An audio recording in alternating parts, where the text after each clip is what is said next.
La cérémonie d'investiture est toujours en cours. Elle se tient en présence d'une dizaine de chefs d'État et de l'ancien président américain Bill Clinton ou encore du chef de la diplomatie française Alain Juppé.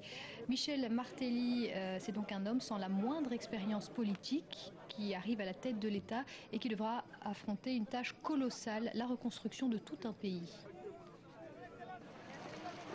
Michel Martelly, ou plus exactement, Sweet Mickey, car il reste plus connu sous son nom d'artiste.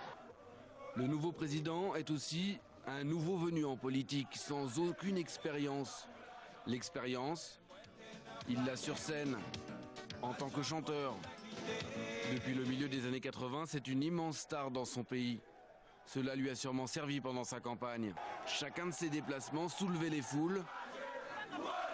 Le public reprenait en chœur ses chansons. Je dirais peut-être, je vais pas arrêter très peu modeste, mais avec mon talent de communicateur, je souhaite pouvoir inspirer cette population, la guider et l'amener dans le bon chemin, puisqu'elle a été délaissée, elle n'a jamais eu un leader qui ait pris la décision de l'amener en quelque part. Ses détracteurs ont bien tenté de dénoncer son manque de crédibilité, ses provocations, ses amitiés suspectes notamment avec l'ancien dictateur Jean-Claude Duvalier.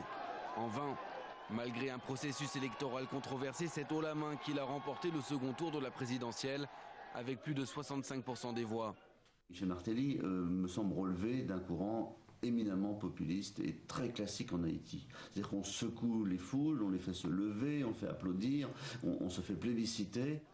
Dans son nouveau costume de président, à 50 ans, Michel Martelly aura un défi, reconstruire un pays, l'un des plus pauvres du monde, qui peine toujours à se remettre du tremblement de terre.